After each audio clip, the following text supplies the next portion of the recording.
Magandang ulan mga ka-stroke. Ayan. So, nandito lang po tayo sa bahay kasi hanggang ngayon ay napakalakas ng ulan. At ito po sa Cavite. Kaya tayo po ay tinamaan ng heavy rain ni Karina. Ayan. So, mas mabuti pang manatili na lamang po tayo sa bahay. At panoorin nyo na lamang ako. Ayan. At ang ating tatalakayin ngayon ay kung paano palalakasin ang ating balanse sa pagtayo. Ayan, napakalaga po niyan, especially pag nasa labas ng bahay at pagka maglalakad. Tayo po mga na-stroke ay hindi po pwede yung tatayo na lamang at magpa-practice na maglakad. So ito po ay meron din po itong tamang stretching bago po tayo mag-umpisang lumakad. So ipapakita ko po sa inyo ang tamang tuntong ng paa at stretching bago siya tumayo. Ayan.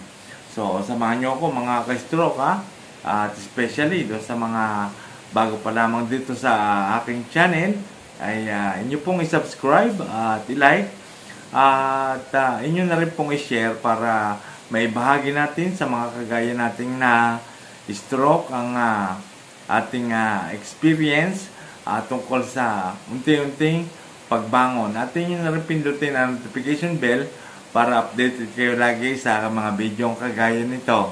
So, intro muna po tayo.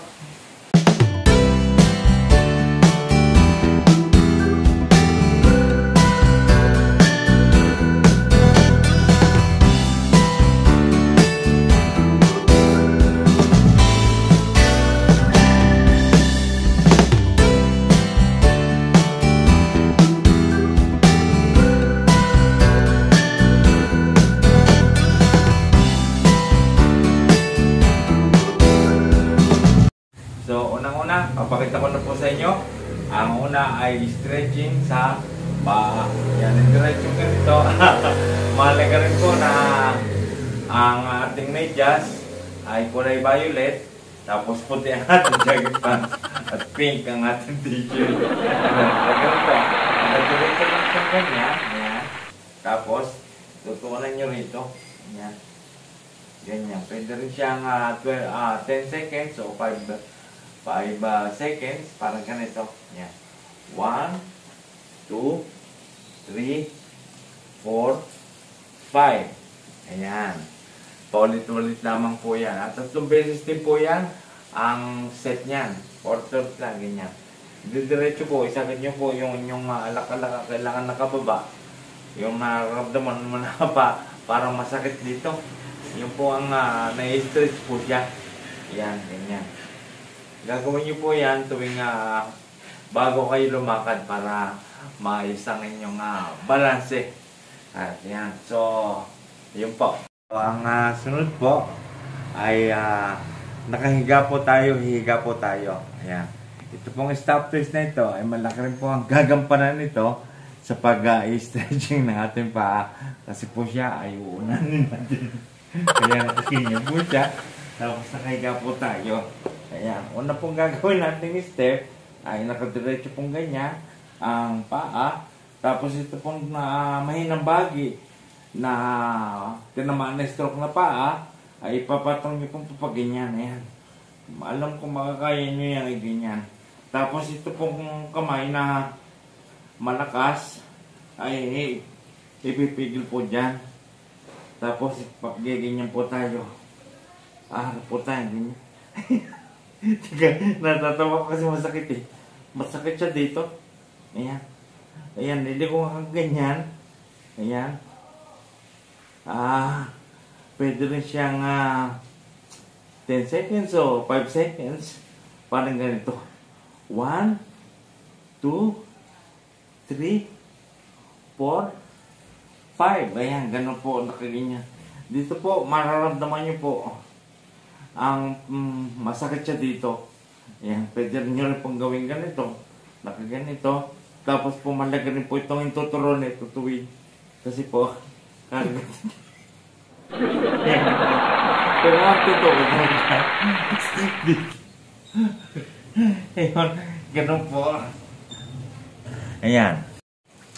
At kagaya ng sinabi ko sa inyo, malaki po ang gagampanan ng stop toys na ito. Magagamit din po yan sa exercise sa paa. Yan. So, balikan ito po ang gagawin natin eh. Kasi po, itong dalawa, pipilitin natin kung nagagalo nyo ng ganyan. Yan.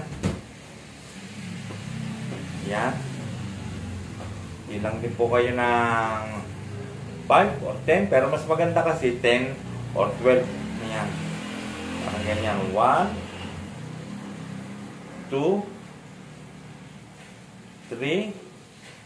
Kailangan po gumagalaw siya. 4,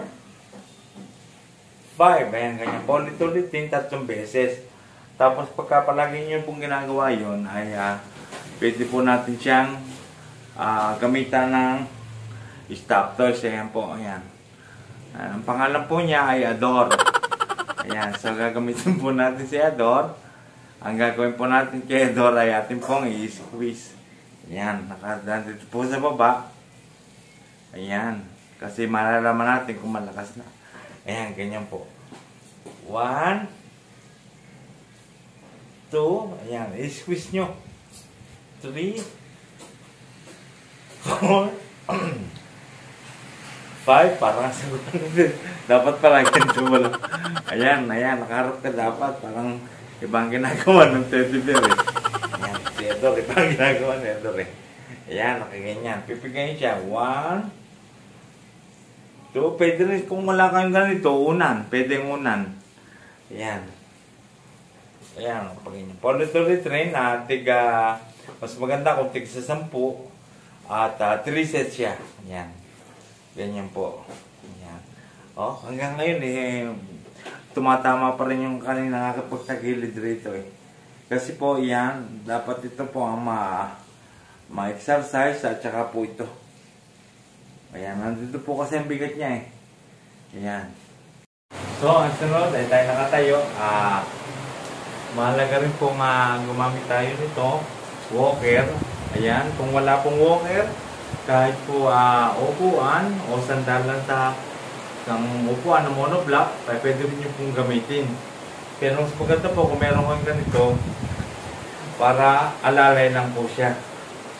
Ganito po ang sunod. Yung pong ating paa, paki-close up ng paa natin. Ayan, lalapit tayo. Ayan. Ganito po, titiil po tayo. Ayan, nakita nyo po. Ayan. 1, 2, 3. Pero ito po ay alalay lang. Nakahawak lamang po tayo dito. Hindi po tayo bibitin ng ganyan. Ayan, nakakapit lang siya na tumitin tayo ganyan. 1, 2, 3. Mahalaga rin ng 10 beses. 4, 5. Ayan, tumitiyad po. Feet toe. Ang tawag po doon sa in English. Matalsig naman ng tinga. Ayan, so ito po ay alalay lamang. Ayan. So, ang sunod po ay marcha. Ayan. Itatas po natin to.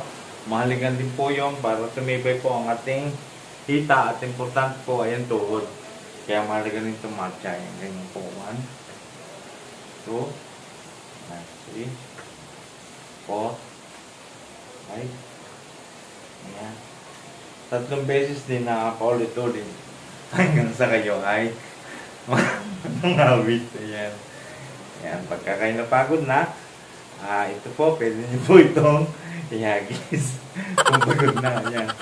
Ayan. Kasi malaking bagay po yan sa paglakad. Siyempre, ang pinakahuli na stretching ay squat. Pero mahalaga kung bago-bago pa lang pong tumatata, ay kailangan nakadikit ka sa pader para hindi ka malalayan mo ang iyong pagsak. Ganyan. So, ganito po yan. Ayan, ganyan po. Tapos yung likod po ay nakadikit sa pader. Ayan. Na-exercise niya po ang inyong kamay. Ayan. Ganyan. Bibilangan niyo ang kamay. 1, 2, 3, 4, 5. Ayan. Pero mas maganda po kung 10 kung matatag na. Ayan. So, susubukan natin lumakad, di ba? Ayan. Pero kung mga bago-bago pa naman po na lumalakad, importante po na mayroong walker. O kung wala kayong walker, meron kayong alalay na tao na nasa likod o nasa harap. Kahit kapatid nyo o apo nyo, anak nyo, sabihin nyo, paalalay kayo. Para hindi natin kailangan ng PT, di ba? O, ganito po. Step by step, ang una nyo pong iakbang ay ang malakas na bagay na paa. Ganito po. Yan. Tapos dito. Yan.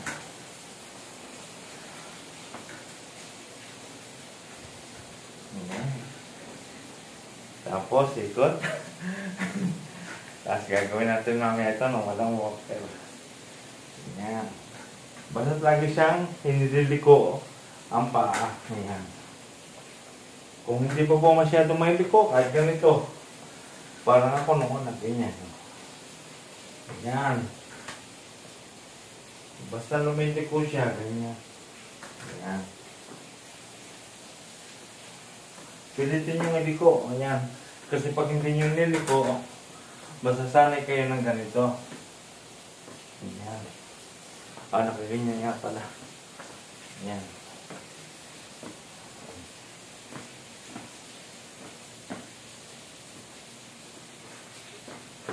Ganyan. Pero kung dilikon nyo, kahit pag ganyan-ganyan, ayan. Tapos ang kamay, pilitin nyo nakatuwid. Basta gawin nyo yung exercise sa kamay na pinakita ko sa inyo na una at ang kamay nyo itutuwid. Parang ganito, ayan. Ayan, kahit tandaan, dahan-dahan, slowly, but surely. O, diba? So, ayan, parang ganito. Ayan. O, diba? Oo, parang model eh. Dahil pumipitik ang ulo. Ayan.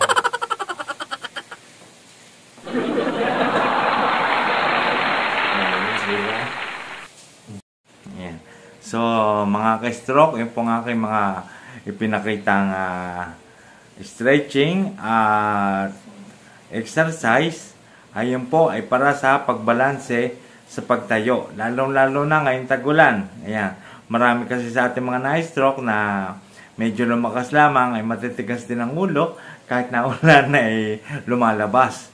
So, hindi pa po masyadong matatag ang ating balanse. Kaya dapat din po tayong matakot sa kagaya niyang madudulas, mga pagpunta sa banyo, at pag ikaw ay iihi, kailangan matibay ang iyong balanse. At yun po ang mga exercise na pinakita ko sa inyo at stretching. Kapag kanyang umuulan, lalo nakakatamad mag-exercise. So, siyempre, mas manatili na lamang tayo sa loob ng bahay. Pwede rin naman tayo mag-exercise sa loob ng bahay. Yung kagaya ng mga pinakita ko sa inyo, ng mga stretching, at saka yung exercise sa paa. Yan po. At yan po ay talagang totoong magpapalakas ng balanse sa pagtayo. Mahalaga po na kailangan matatag ang inyong mga tuhod at paa sa pagtayo. Especially pag pupunta kayo ng mga banyo at pagka maglalakad ay kailangan matibay ang inyong pagkakatayo. Ayan. Kung kailangan din natin ng walker at kung wala ng walker ay kailangan din natin ng alalay. Pwede naman yung ating apo o mga anak. Ayan. So, gawin po natin yan araw-araw kasama ng ating kamay para sa daily routine. Lalong-lalo na yung stretching na nakahiga, na nakatagilid ang mahinang bahagi ng paa, tapos ay tatagilid ka na ganyan. Yung po, napakabisa talaga. Ayan. At talagang gagaan ang inyong paa. Ayan. So, dapat kahit ganyang naulan, di dapat tayo tamarin. Kahit maliit na movements, ay galaw lang tayo ng galaw. At saka katulad ng sinabi ko noon, huwag tayong mawawala ng pag-asa, lalo na yung mga matagal na stroke, ay tayo po ay makakabalik pa rin sa dati kahit na medyo may katagalan. Ayan. Sapagkat karamihan po sa mga matatagal na stroke ay nag-freeze na po ang kanilang mga nakalikong kamay at saka mga balikat, mga freezing shoulder. Yan po ang nagiging sanhi ng hindi na exercise. Ayan. Pero yan po ay may pag-asa pa. Huwag po kayo mag-alala. Yung mga may mga maagang na stroke, ayan, na dapat talaga ay maagapan. Lalo na yung mga dadalawang buwan pa lamang na stroke, ay malaki po ang pag-asa ninyo na makabalik agad sa normal. At paulit-ulit ko pong sasabihin sa inyo, ang sikreto lamang po talaga ay galaw lamang ng galaw. Lagi nyo ginagalaw, at kung mahina pa man siyang gumalaw, ay igalaw ng igalaw. At yan pag nagtagal ay lalakas din. Manunumbalik din ang kanyang lakas. Kahit pa ikaw ay matagal lang na stroke, ay talagang babalik pa din yan. Sipagan mo lamang, magtiyaga ka, huwag kang mawala ng pag-asa, at yan ay babalik din. Huwag kang maiinip. Tiyaga lang, kapatid, at talagang babalik din yan. Halimbawa ko na lamang sa akin, ako ay napakatagal na rin ako na stroke at matagal din akong na-freeze, pero naibalik ko rin ng konti-unti. Dahil lamang sa sikreto pala ay galaw lamang ng igalaw. Kaya naman lagi nating tayong may labanan ng buong tapang. Huwag mo wala ng pag-asa. Kaya basta palaging may bukas, exercise ng exercise. Huwag mo wala ng pag-asa at tayo ay gagaling din. Ayan. Kaya naman lagi ko rin sinasabi sa inyo na tayo ay gagaling, lalakas, titigas. So maraming salamat po sa panonood at mabuhay po tayong lahat ng mga na-stroke na lumalaban at pagpalain po tayo ng poong may kapal. Ayan. So maraming salamat and I love you.